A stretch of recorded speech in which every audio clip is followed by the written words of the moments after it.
Abu Dzar Al-Ghifari istiqomah menjauhi harta dan kedudukan, sebab keduanya hal itu sangat berpotensi untuk menyepelekan agama dan pada gilirannya mengundang dosa. Sepanjang hayatnya, ia konsisten dengan hal itu sehingga dimusuhi banyak sahabat yang hidupnya mulai melenceng kepada hubbud dunya atau mencintai dunia. Termasuk dalam hal ini Muawiyah bin Abi Sufyan, gubernur Syria yang membangkang kepada Khalifah Ali bin Abi Thalib. Demikian istiqomahnya Abu Dzar hingga kedudukannya mencapai tingkat zuhud. Tak mengherankan meskipun tidak pernah memegang jabatan tinggi seperti gubernur dan panglima, ia selalu menjadi panutan umat sekitarnya karena ucapannya bisa dipegang. Abu Dzar Al-Ghifari adalah orang yang kelima masuk Islam dalam tahun awal kenabian Nabi Muhammad SAW. Padahal untuk mencapai Mekkah dari desanya Ghifar, ia harus berjalan kaki berhari-hari, sehingga ketika bertemu Nabi Muhammad SAW, ia dalam kondisi tubuh yang lemas lunglai. Dan Ghifar adalah sebuah tempat yang dikenal sebagai gudangnya para perampok yang berperangai serba keras dan kasar. Begitu usai mengucapkan janji setia dengan mengucapkan kalimat syahadat, Abu Dzar langsung minta perintah. "Apa yang bisa saya lakukan untuk agama Islam, wahai Rasulullah?" "Pulanglah ke desamu dan tunggulah perintahku," jawab Nabi Muhammad SAW singkat.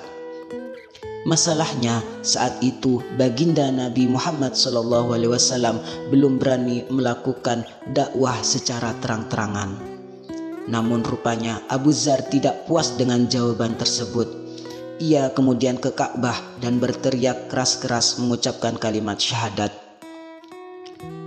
Ternyata hal itu mengundang kemarahan orang-orang Quraisy yang tengah berada di sekitar Ka'bah, sehingga ia ditangkap dan dipukuli beramai-ramai sehingga jatuh pingsan. Namun ia tidak jera dengan pengalaman itu. Esok harinya diulanginya lagi perbuatan itu di depan dua orang yang sedang menyembah berhala di sekitar Ka'bah. Reaksi yang didapatkan jauh lebih buruk. Badannya diikat dan dipukuli beramai-ramai di depan khalayak. Dari peristiwa itu, Nabi memberikan nubuat kepada Abu Dzar. Akan berjalan sendiri, wafat sendiri, dan dibangkitkan sendiri. Dalam riwayat yang lain disebutkan, ketika tengah berkumpul bersama sahabat yang jumlahnya masih di bawah hitungan jari tangan, termasuk Abu Dzar, Nabi bersabda, "Di antara kalian akan ada yang mati di padang pasir disaksikan beberapa orang mukmin." Itu terjadi pada tahun ke-7 Hijriah. Beberapa tahun kemudian, nubuat itu terbukti. Yang menyaksikan adalah sahabat Abdullah bin Mas'ud. Saat itu di desa Ar-Rabadah, Abu Dzar tengah menghadapi sakaratul maut. Istrinya menangis di sampingnya karena tidak punya kain kafan untuk membungkus mayatnya nanti. Ia kemudian menenangkan hati istrinya. "Jangan cemas istriku. Kematian adalah suatu yang wajar dan tidak perlu ditangisi. Aku pasti akan ada yang mengurus," katanya. Pada saat itulah datanglah Abdullah bin Mas'ud kepada rombongannya yang tengah dalam perjalanan melewati tempat itu dan mampir.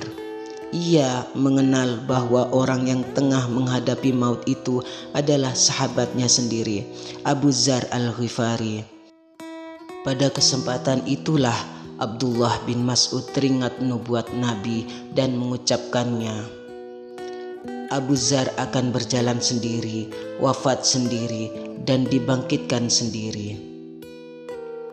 Keistiqomahan Abu Dzar Al-Ghifari dikenal oleh para sahabat.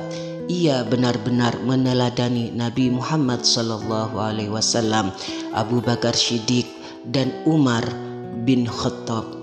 Maka walau mereka sudah tidak ada, ia berusaha melanggengkan contoh perilaku hidup mereka itu.